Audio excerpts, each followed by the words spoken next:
உங்க படத்துல வந்து அந்த பாடல் காட்சியில வரக்கூடிய அந்த பேர் எல்லாருக்குமே ரீச் ஆன நிலையில இப்போ மறுபடியும் நூறு சாமி, இது எப்படி சார்? ரொம்ப ரொம்ப சந்தோஷமா இருக்கு. இது வந்து சசி சார் கூட ஒர்க் பண்ணுற 2வது படம். இது வந்து பிச்சைக்காரன் ஒன்றுன்றது படத்தை தாண்டி ஒரு பெரிய ஒரு அர்த்தமுள்ள படமான, சமுதாயத்துக்கு தேவையான ஒரு படமான இருந்துச்சோ, அது மாதிரி நூறு சாமி பார்த்தீங்கன்னா பயங்கரமான ஒரு மெசேஜ் அடங்கின ஒரு படம். சமுதாயத்தில் நம்ம பெண்களுக்கு வந்து ஆண்களுக்கு நிகராக நிறைய விஷயம் கொடுக்கப்படல. இயற்கையாகவே வந்து நிறைய விஷயங்கள் அவங்ககிட்ட பறிக்கப்பட்டுருச்சு. அது அவங்க எண்ணத்திலேயே அதை அவங்களே நம்புற அளவுக்கு கல்ச்சர் வந்து அவங்க மாற்றிருச்சு. அதுலேருந்து ஒரு சின்ன விடுதலையாக இந்த படம் அவங்களுக்கு சின்ன ஒரு ஒரு சக்தியை கொடுக்கும் நம்புகிறேன். ஆக்சுவலாக சசி சார் இந்த கதையை சொல்லும் பொழுது ரொம்ப இதில் செகண்ட் ஹாஃபில் ஒரு சின்ன கதாபாத்திரம் தான் நீங்கள் பண்ணுறீங்கன்னு சொல்லி சொன்னார். செகண்ட் ஹாஃப் ஃபுல்லாகவே ஒரு 30 minutes 40 minutes நடிச்சிருக்கேன். இருந்தாலும் ஒரு அருமையான கதையாக இருக்குது, கண்டிப்பாக நான் சப்போர்ட் பண்ணி சொல்லிப்பாங்க. நிறைய பேரோட தியேட்டர் ரியாக்ஷன்ஸ் பார்க்கும்பொழுது ஒரு அருமையான படத்தை எடுத்துருக்கோம்னு மிக சந்தோஷமாக பெருமையாக எடுத்துருக்கு. இந்த படம் வந்து நிறைய பேரை போய் சேரணும். இன்னுமே வந்து நிறைய ஆண்கள் கூட்டம் அதிகமாக வருது, பெண்கள் கூட்டம் வரணும், வந்து படத்தை பார்க்கணும். ஸோ இந்த மக்கள்கிட்ட எடுத்துகிட்டு போகிற வேலையை வந்து மீடியா நீங்கள் பண்ணணும். படத்தோட ரிலீஸ்க்கு முன்னாடி அந்த விஷயத்தை சொல்லியிருந்தேன்னா உங்களுக்கு புரிஞ்சிருக்காது. இப்போ மீடியா பீப்புளாக நீங்கள் ஏதாவது படத்தை பார்த்துருக்கீங்க, இது சமுதாயத்துக்கு எவ்வளோ முக்கியமான கட்டணம் உங்களுக்கு தெரியுன்றதுனால இந்த மக்கள்கிட்ட போய் சேர்க்குற வேலையை நீங்கள் பார்க்கணும். ஆஸ் எ சிங்கிள் பர்சன் வந்து என்னால் நிறைய ஊர்களுக்கு இப்போ அந்த படத்தை ப்ரொமோட் பண்ண முடியல. ஹீரோயின் வந்து ஒரு முக்கியமான வேலையாக லண்டன் போயிருக்காங்கன்றதுனால அவங்களால வர முடியல. இந்த படத்தில் கண்டிப்பாக அவங்களுக்கு வந்து ஒரு பெரிய நேஷனல் அவார்டு காத்துட்ருக்கு. நீங்கள் இந்த படத்தை ப்ரொமோட் பண்ணுறது மூலமாக உங்கள் அக்காவுக்கு, உங்கள் அம்மாவுக்கு, பெரியம்மாவுக்கு, சித்திக்கெல்லாம் பண்ணுற ஒரு நல்லதாக நினச்சிக்கோங்க. பெண்கள் எல்லாரும் படத்தை வந்து பார்த்து சப்போர்ட் பண்ணுங்க. சார், பொதுவாக வீட்டை கட்டிப்பாரு, கல்யாணத்தை பண்ணிப்பாரு. இந்த 80s கிட்ஸ் 90s கிட்ஸ்லாம் அந்த மேரேஜ்ன்றதே ஒரு தூரமாக இருக்கும்போது இந்த மறுமணம் அப்படின்ற ஒரு இது வந்து எந்த அளவுக்கு மக்கள் நீங்க பார்க்க ஒவ்வொரு தேட்டருக்கு போய்கிட்டு இருக்கீங்க. ஒரு சிலர்லாம் அந்த ஃபீலை வந்து அவங்களால வெளிப்படுத்த முடியாம கண்ணீர் விட்டு அழுதுட்டு போயிருந்தாரு, அப்படியே போறாங்க, பேச முடியாம அழுது. ஏன்னா கல்யாணம்ன்றது ஒரு ஒரு அச்சு லைஃப் டைம் கோலா இருக்கக்கூடிய ஒரு நிலையில இது எப்படி இருக்கு? நிறைய பேர் வந்து பாத்தீங்கன்னா, குறிப்பா என்னோட அம்மாவே பாத்தீங்கன்னா அவங்களோட 26வது வயசுல இந்த கணவனை இழந்துட்டாங்க. இதை நான் வெளியே சொல்ல விரும்பல, இது வரைக்கும் நான் சொல்ல தோணலை. பட் வந்து சின்ன வயசுலயும் அதோட அவங்க என்னென்ன கஷ்டங்கள் அனுபவிச்சாங்கன்ற விஷயத்த நான் புரிஞ்சுக்கல. கஷ்டப்பட்டோன்னு தெரியும், அம்மா மனசுக்குள்ள எவ்வளோ வேதனை இருந்திருக்குன்ற விஷயத்த அந்த டைம்ல என்னால் புரிஞ்சுக்க முடியல. காலேஜ் முடித்தேன், கல்யாணம் ஆச்சு. அம்மா கஷ்டப்படுவாங்கன்னு நிறைய டிவியில் சொல்வேனே தவிர எவ்வளோ வேதனை அனுபவிச்சாங்கன்ற இந்த கதை மூலமாக தான் நானே தெரிஞ்சுக்கிட்டேன். எங்கள் அம்மாவுக்கு என்ன நடந்திருக்கு லைஃப்லன்ற விஷயம். நிறைய ஜென்ஸுக்கும் சொசைட்டிக்கும் வந்து ஒரு பெண்கள் கோத்ரூ பண்ணக்கூடிய விஷயம் தன் கணவனை எழுந்த பிறகு அப்படின்ற விஷயம் தெரியாது. ஈஸியாக வந்து ஒரு ஆண் பார்த்துட்டிங்கன்னா, சின்ன குழந்தைய வளர்த்துட்டு இருக்கேன், ஒரு அம்மா எல்லாம் வளர்க்க முடியலன்னு ஒரு ஈஸியான ஒரு வார்த்தையை சொல்லி தப்பிச்சிருவாங்க. ஆனால் பெண்கள் வந்து குழந்தை உள்ள பெண்கள் வந்து இன்னொரு மறுமணம் பண்ணுறதுன்றது அவ்வளோ சுலபமாக சாத்தியம் கிடையாது. ஒரு 100 பேர் ஒரு பெண்களில் ஒரு கணவன் இழந்த பெண்களுக்கு மீதி ஒரு 4 பேர் கல்யாணம் நடக்கலாம். 95% வந்து கஷ்டப்படுறாங்க லைஃப்பில். அதை வந்து இன்னொரு மேரேஜ் பண்ணணும்னு கேட்குறது கில்ட்டியாக நினைக்கிறாங்க. அது என்னமோ குற்றமாவா கில்ட்டியாவோ ஃபீல் பண்ணுறதுனால நிறைய பெண்கள் வந்து இந்த மாதிரி விஷயத்தில் வந்து தவிக்கிறாங்க. அப்படின்றத தவிக்க வேண்டிய அவசியம் இல்லை. துணைன்றது வந்து தப்பு கிடையாது அப்படின்றத வந்து வலியுறுத்தல் படமாக தான் இந்த படத்தை நான் பார்த்தேன். கன்ஃபார்ம்டாக வந்து நல்ல ஒரு ரிசப்ஷன் நான் எதிர்பார்த்துட்டு இருக்கேன். லேடிஸை தாண்டி ஜென்ஸ் வந்துட்டு இருக்காங்க தியேட்டருக்கு, அவங்க கணக்கலங்கி பேசினாங்க. இந்த படத்துக்கு வந்து ஒரு பெண் எழுதிட்டு போயிருந்தா நான் பரவாயில்ல, அன்றைக்கி நீங்கள் சொன்னீங்களே ஒரு வீடியோவில் பார்த்தேன், ஒரு ஆண் எழுதிட்டு போகிறான்றதுனால ஆண்கள் சப்போர்ட் நிறைய வந்துடுச்சு. பெண்கள் நிறைய பேர் படத்துக்கு வரணும், இந்த படத்தை பார்க்கணும். நீங்கள் வந்து ஆண்களாக பெண்களை கூட்டிட்டு வரணும். எல்லா படங்களுமே ஓடிடி தளங்கள்ல வரக்கூடிய நேரத்தில் திரையரங்க தேடி மக்கள் வர்றாங்க. குறிப்பா நீங்க சொன்ன மாதிரி ஆண்கள் வர்றாங்க, பெண்கள் வர்றாங்க.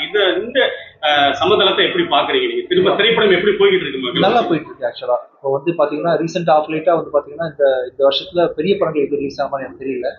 சின்ன படங்கள் நிறைய படம் ஓடி இருக்கிறதுனால மக்கள் வந்து கண்டென்ட் கொடுங்க, நாங்க காத்துட்டு இருக்கோம், பாக்குறோம்னு தான் சொல்றாங்க.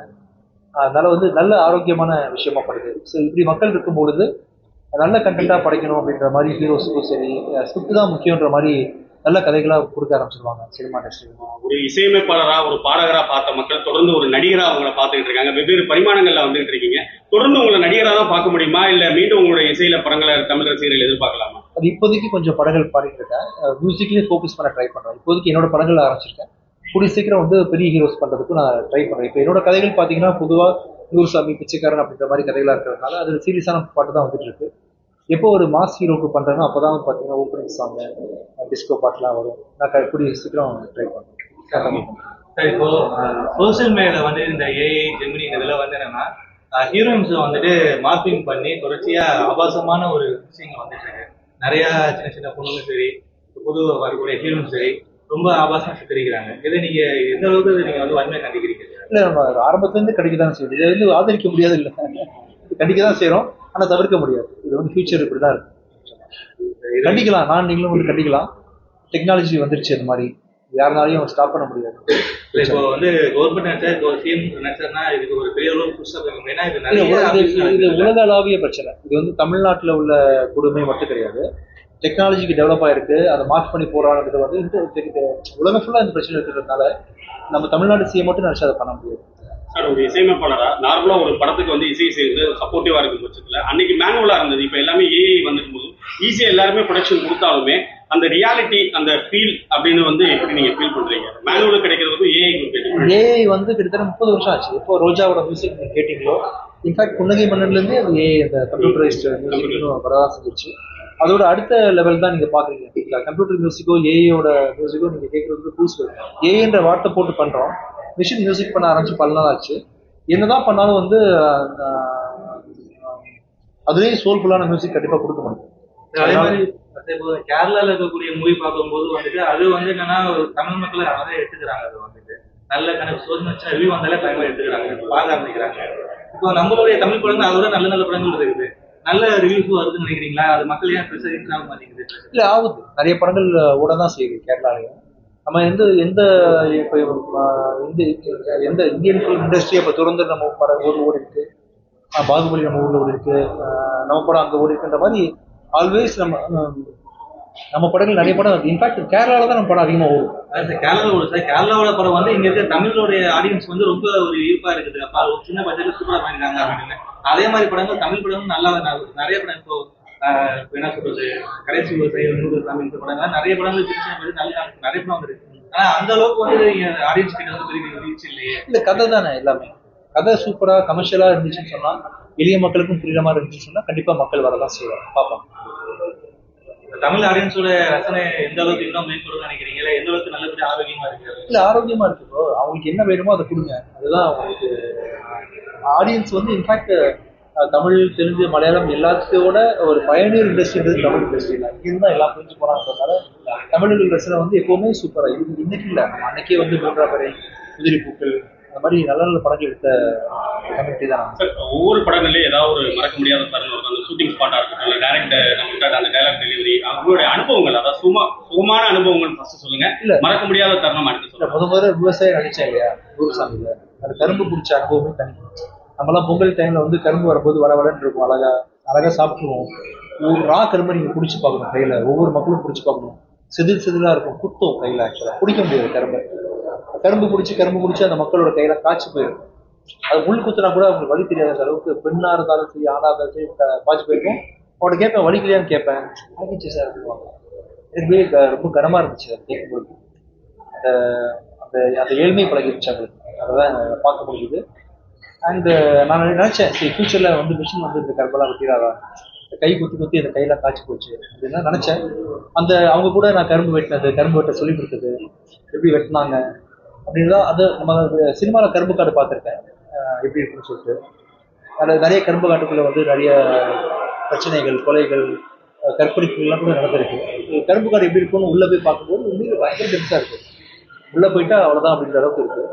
அதுவும் அவ்வளவு மூக்குத்தோட இருக்குன்றதுனால அந்த வாழ்க்கை எனக்கு ஒரு பக்கம் பிடிச்சிருக்கும் செய்யுது. எளிமையா வந்து சிம்பிளா கிராமத்துல வாழ்ற ஒரு வெள்ளந்தி வாழ்க்கை பிடிச்சிருக்கும் செய்யுது. அதே சமயத்துல இந்த கையை பிடிச்சி வெட்டினாங்கன்ற விஷயத்தெல்லாம் பார்த்தேன் இல்லையா, அது அவங்க என்ன சம்பளம்னு கேட்டேன். அவங்க வாங்குற கூலி கேட்கும்போது ரொம்ப ரொம்ப கம்மியா இருக்கு. அதெல்லாம் அதை வச்சுட்டு எப்படி ஒருத்தவங்க வாழ முடியுது அப்படின்னு யோசிக்கும் போது கொஞ்சம் கஷ்டமா இருக்கு. ஆனா கிராம வாழ்க்கையில் அதான் சாத்தியம் தான். கடைசியில கிராமத்துல வாழ்ந்தாலும் நகரத்துல வாழ்ந்தாலும் மனசுல ஒரு சந்தோஷமா இருக்கிறது முக்கியம் அப்படின்றதுனால அவங்க கிட்ட ஒரு இன்னசென்ஸ் இருக்கு. அவங்க அதுலயும் பழகி வாழ்றாங்க, குடும்பமா சேர்ந்து இருக்கிறாங்க, மறக்க முடியாத இருந்துச்சு. இப்ப இருக்கக்கூடிய இதுல வந்து சிஎம் விஜயசார் இருக்காரு. இப்ப அவருடைய ஆட்சி நாள எப்படி இருக்குன்னு பாக்குறீங்க? இடங்களை சட்ட ஒழுங்கு பிரச்சனை நல்லா இல்லை அப்படின்னு இல்ல, நல்லாதான் போயிட்டு இருக்கு. உலகத்துல நீங்க அமெரிக்கா தானே பெரிய வளர்ச்சி இல்லையா, அங்கேயுமே வந்து பொதுமக்களால நிறைய பிரச்சனை வரதான் செய்யும். சட்ட ஒழுங்கு எந்த இடத்துல எந்த ஊர் வந்து நம்ம வந்து கணிஷ்கரி பட்டாளம்னு சொல்ல முடியும். எப்பவுமே எல்லா நாடுகளிலுமே ஒரு பிரச்சனை ஒரு மனுஷாலும் இருந்துட்டு இருக்கு, ஒரு கொலை நடக்கும், ஒரு பிரச்சனை இருக்கதான் செய்யும். அது வந்து உலகம் ஃபுல்லா காமன் தான். ஒரு பாசிட்டிவான ஒரு ஸ்ட்ரக்சர் வந்து உடனே உருவாக்கிட முடியாது. மேபி தண்டனைகளை அதிகப்படுத்தினா வாய்ப்புகள் இருக்குது. துபாய் மாதிரி, சிங்கப்பூர் மாதிரி தண்டனை ரொம்ப ஸ்ட்ரிக்ட் பண்ணிங்கன்னா ஐ திங்க் போக போக நிறைய கேமராஸ் வச்சுருக்காங்க நிறைய இடங்கள்ல. டெக்னாலஜி எவால்வ் ஆகிட்டு இருக்கு. ஈஸியாக ஒரு நடந்தால் கூட சிக்னலில் யார் கிராஸ் பண்ணி போயிருக்கா அந்த டைமில், எந்த வண்டி நம்பர் பிளேட் என்ன, ஜிபிஎஸ் எங்கேருந்து யூஸ் பண்ணியிருக்காங்க மாதிரி வச்சு ஈஸியாக ஓரளவு குற்றங்கள் குறைக்க வாய்ப்பு இருக்குது ஃபியூச்சரில். அதுக்கு டெக்னாலஜி கண்டிப்பாக பயன்படுத்தும். எல்லாருமே பொதுமக்களாக இருக்கட்டும், மாணவர்களாக இருக்கட்டும், அவங்களுக்கு ஒரு விழிப்புணர்வு பண்ணணும் அப்படின்னு ஒரு ஆல்பம் வச்சிருப்பாங்க. நிறைய பேர் லைவ் ஷோஸ் பண்றாங்க. நீங்க அந்த மாதிரி அடுத்த ஏதோ என்ன இருக்கா? படம் எடுத்துட்டு இருக்கேன். அதான் நூறுசாமின்றது ஒரு விழிப்புணர்வு படம் தான். இந்த படத்தை பார்க்கும்போது தோராயமா தமிழ்நாட்டில் ஒரு ஒரு 5% பேர் மக்களை பார்த்தா கூட அந்த 5% பேருக்கும் வந்து நூறுசாமின்றது பெரிய விழிப்புணர்வு. 2.5 மணி நேரம் வந்து உங்க தாய் எப்படி ஃபீல் பண்றாங்க, உங்க தங்கச்சி எப்படி ஃபீல் பண்ணுவாங்க ஃபியூச்சர்ல, உங்க பெரியம்மா யார், சித்தி யாரு, பெண்களோட சமுதாயம் என்ன மாதிரி வந்து சமுதாயத்தை எதிர்த்து போயிட்டு இருக்காங்கன்றத ஒரு 2.5 மணி நேரமா ஒரு பெரிய விழிப்புணர்வு படமா, அதே சமயத்தை கமர்ஷியலாகவும் எடுத்துருக்கோன்றதால இப்போதைக்கு என்னோட தொழில் சார்ந்து தான் அதை பண்ண முடியுது. அதுல வந்து முடிஞ்ச வரைக்கும் ஒரு எத்திக்கலி ஸ்ட்ராங்கான படத்தை எடுத்துருக்கேன். அதுல நீங்க சொன்ன மாதிரி வந்து நூறுசாமி வந்து விழிப்புணர்வு படமா இருக்கு. சார் இப்போ வந்து இந்த நீட் எக்ஸாம்ல வந்து கிட்டத்தட்ட ஒரு 12 ஸ்டூடெண்ட்ஸ்ல இறந்து போயிருக்காங்க. இப்போ ரீசெண்டா 2 பேர் இறந்து போயிருக்காங்க ஸ்டூடெண்ட்ஸ் வந்துட்டு. அந்த ஸ்டூடெண்ட்ஸோட இழப்பு அப்படின்ற ஒரு விஷயம் வந்து அந்த பேரண்ட்ஸ் ஒரு பெரிய ஒரு மெயினான ஒரு விஷயம். அந்த நீட் எக்ஸாம் பத்தி உங்களுடைய கருத்து என்ன? இல்ல வந்து அந்த பரீட்சையில தோத்த உடனே வாழ்க்கையில தோத்தவா நினைச்சுக்கிறாங்க இல்லையா? அது அந்த அந்த மாதிரி மனப்பக்குவத்தை வந்து பசங்க கிட்ட வந்து பேரண்ட்ஸ் கொடுத்தாரு. எல்லாருமே படிங்கன்னு சொல்லிட்டு பரீட்சையில மார்க் கம்மியானா ஃபெயில் அவங்க வந்து குற்றவாளிகள் ஆக்கிக்கிட்டு வாழ்க்கையில் தோந்தவங்களா சித்திரப்படுத்துறதுனாலையும் சித்தரிக்கிறதுனாலையும் நீங்க அவங்க மனசுல வந்து படிப்பு தான் இல்லான்ற ஒரு தப்பான ஒரு விஷயத்த புகுத்துறதுனால தான். படிப்புன்றது படிப்பு, அறிவுன்றது வேற. படிப்பு வேற, அறிவு வேற. படிப்பு வச்சு நீங்க விஜயாண்டனியை பாத்தீங்கன்னா விஜயாண்டனி 0. அறிவு தான் சொல்ல வரும். அதுக்குன்னு நீங்க வந்து எப்போ வேணாலும் இதை வச்சு வாழ்க்கைக்கு சாப்பிட்றதுக்கும் பொருள் சேர்க்கறதுக்கும் எது பயன்படுதோ அதுதான் உங்களுக்கு அறிவு. இப்போ நீங்க வந்து கரும்பு காட்டுக்குள்ள நீங்க என்ன கத்துக்கணும்னு சொன்னா கரும்பு விட்டுறது தான் கத்துக்கணும். அதுதான் உங்களுக்கு கூலி கொடுத்துருக்கிறதுனால உங்களுக்கு சமுதாயத்துல நீங்க வாழ்றதுக்கு தேவையான விஷயத்த நீங்க வந்து அதுதான் அறிவு நினைச்சுக்கங்க. ஒருவேளை நீட்ல தோந்தாலோ இல்லை +2 தோந்தாலோ இல்லை காலேஜ்ல தோந்தாலோ நீங்க வந்து தோல்வியை எடுத்துக்காது. அந்த சப்ஜெக்ட் உங்களுக்கு வரலன்னு புரிஞ்சுக்கணும். ஸோ வாழ்க்கையில வாழ தகுதியான விஷயம் வந்து அந்த சூழ்நிலைக்கு ஏற்ற வாழ பழகிறது தான் அப்படின்றதால இந்த படிப்பும் இல்லை, இன்னும் இல்லை, எந்த டிகிரிலையும் ஃபெயில் ஆகிறவங்களும் வந்து தோல்வி நினைச்சு தற்கொலை பண்றதுதான் வந்து அவங்கள பார்த்து வேணான்னு அன்பா கேட்கிறேன். சினிமாவா இருக்கட்டும், அரசியலா இருக்கட்டும், மதுரையை சார்ந்து இருக்கக்கூடிய படங்கள், மதுரையை சார்ந்து இருக்கக்கூடிய களம் தான் வருது. வரக்கூடிய நாட்கள்ல மதுரையை சார்ந்து கதைக்கலாம். குறிப்பா மாடுபிடி வீரர், அந்த ஜல்லிக்கட்டு, இதை சார்ந்து வாய்ப்புகள் வந்தா நடிக்கலாம்னு இருக்கீங்களா? இல்ல நீங்களே தொடர்ந்து எடுக்கலாம்ன்ற என்ன எதுவும்? இப்போவே இன்னும் 2 நாள்ல வந்து நான் ஷூட் பண்றேன் மதுரையில. மதுரையை சார்ந்த ஐ திங்க் மதுரையில 30 நாள் தங்கியிருக்கேன். அதனால என்ன நான் சொன்னா கொஞ்சம் சஸ்பென்ஸ் உடைச்சிடும். மதுரையில இருந்து ஷூட் பண்ண போறேன்.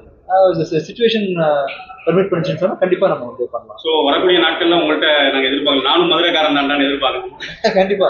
காரைக்குடி மதுரை பக்கத்துல தான் இருக்கு. இப்பதான் சக்தி திருமணம் வந்துட்டு போனேன். ஆக்சுவலா 2-3 தடவை வந்திருக்கேன்.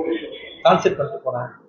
இப்போ மதுரை சித்திரை திருவிழா, ஜல்லிக்கட்டு, இது மாதிரி ஏதாவது ஒரு மதுரையை பேஸ் பண்ணி உங்களுக்கு வருங்காலங்கள்ல ஏதாவது எதிர்பார்க்கலாம்? இந்த படத்துலயே இருக்கு. பார்க்கலாம். இப்போ நடிகரா மந்திரமூர்த்தி டைரக்ஷன்ல ஒரு படம் ஷூட் போக போகுது. அதுக்காக உங்க ஃபேன்ஸுக்காக நடிகரா உங்க பார்த்த நாங்க இன்னும் உங்களுடைய பாடல்கள் அந்த ராப் சாங்ல இருந்து வரிசையா இன்னும் எங்களுக்கு காதுல ஒழிச்சுக்கிட்டு இருக்கு. ஒரு பாடல் உங்கள்கிட்ட உங்க வாயில இருந்து கேட்கலாம். என்ன பாட்டு? ரசிகர்கள் உங்க ஃபேன்ஸ் எவ்வளவோ பாடல்கள்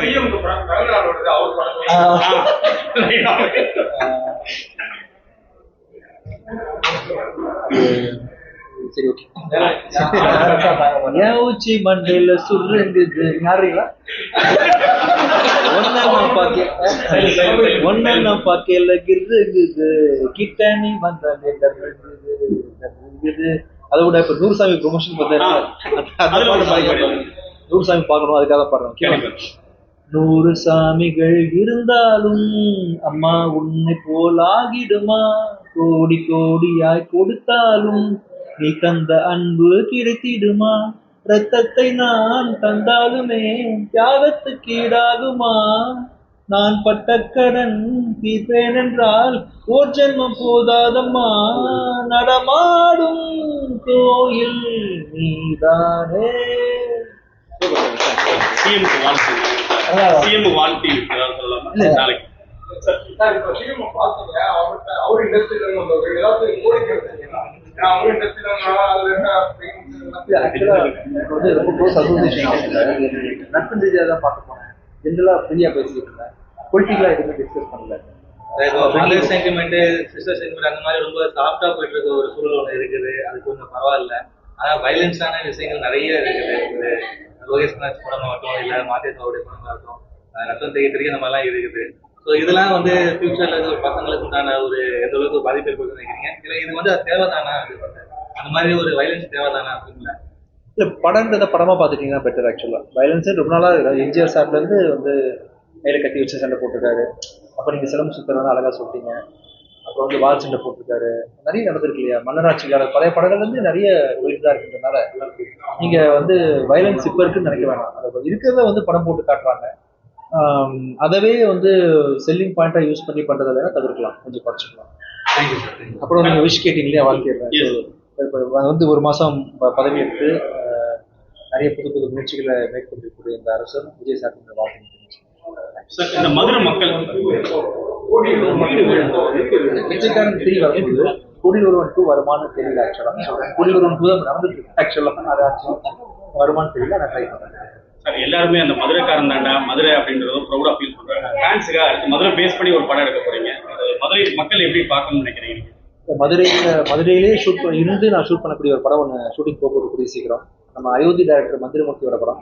அயோத்தியை கூட எனக்கு தெரிஞ்சு மதுரை ஷூட் பண்ணியிருக்காரு. அப்படின்றதுனால இந்த படம் வந்து ஒரு முக்கியமான படம் தமிழ் சினிமாவில் இருக்கும்னு நான் நம்புகிறேன். அண்ட் இந்த படத்தோட அதான் உங்களுக்காக இந்த படம் தான் உங்கள் ஊரில் தங்குற படம் தான். இந்த படத்தை நீங்கள் பெருமையாக சொல்லிக்கலாம். ஊரில் பண்ணுறாங்க. கிட்டத்தட்ட ஒரு 2-3 தடவை மதுரை வந்துட்டீங்க. மதுரையோட ஃபுட் எல்லாமே சாப்பிட்டுருப்பீங்க. ஏதாவது உங்களுக்கு பிடிச்ச ஃபீல்? எல்லா ஃபுட்டுமே நல்லா இருக்கு. நம்ம ரோட் சைட் ஃபுட்லேருந்து ஆரம்பிச்சு ஹோட்டல் ஃபுட் வரைக்குமே பார்த்தீங்கன்னா ஒரு பெரிய ஒரு டேஸ்ட் இருக்கு. தேனியில் கூட தங்கியிருந்தேன். கூடியில் படம் ஷூட்டிங் வந்தது. ஒரு 4 ரூபாய்க்கு 5 ரூபாய்க்கு கிடைக்கிற பட்டாணியில் அவ்வளோ டேஸ்ட் இருக்குது. அவ்வளோ அழகாக இருக்குது அந்த மிக்சர்லாம். மிக்ஸ் பண்ணுறது தான் சொல்கிறேன். மதுரை வந்து சாப்பாட்டுக்கு ஃபேமஸ். அண்ட் நான் தான் சாப்பிட முடியாத சூழ்நிலை இருக்கிறேன் ஆக்சுவலாக. ஏன்னா இந்த படத்தில் நான் வந்து ஒரு 25 கிலோ ஒரே மாதத்தில் குறைக்கிறேன். அப்போ வந்து 3 வேலையே ஆல்மோஸ்ட் பண்ணியிருந்தால் தான் அவ்வளோ பெரிய கேஸ்ட்ரிக் சேஞ்சஸ் கிடைக்கும். மதுரைக்கு வந்திருக்கேன் இல்லையா? இங்கேருந்து மதுரையை விட்டு போகும்பொழுது நான் 25 கிலோ குறைஞ்சி போகிறேன். மதுரைக்கு வந்து குண்டாய் தான் போவாங்க எல்லாருமே சாப்பிட்டு. உள்டாவாக நடக்குது. என்னோட கதைக்கு தேவைப்படுதுன்றதுனால நான் அந்த ஒரு விஷயத்த பண்ணுறேன். மற்றபடி மதுரை சாப்பாடு பக்கத்தில் சாப்பிடுவாங்க, நான் பார்த்து ரசிச்சுட்டு இருக்கேன். அல்லு அர்ஜுன் அவருடைய பிரச்சனை போயிட்டு இருக்கல சார்.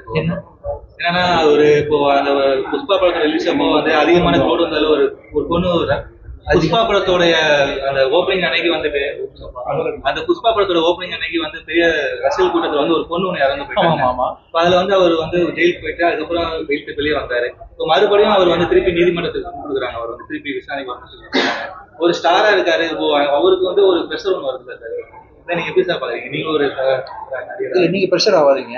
ஏன்னா அவருக்கு என்ன நடக்குது உங்களுக்கு தெரியாது இல்லையா? கூப்பிட்டு விட்டுருக்காங்க. அது சின்ன ஜென்ரல் என்கொயரியா தான் இருக்கும். எப்போ போயிருந்தீங்க? அது ஃபார்மாலிட்டி இருக்குல்ல. கவர்மெண்ட்னு சொன்னாலே ஒரு 1000 கோடிக்கணக்கான மக்களை வழிநடத்தக்கூடிய ஒரு விஷயம். அவங்களுக்கு ரூல்ஸ் அண்ட் ரெகுலேஷன்ஸ் இருக்கும். இவங்க வந்து பெரியவங்க இப்படி சின்னவங்க நம்ம பார்க்க முடியாது.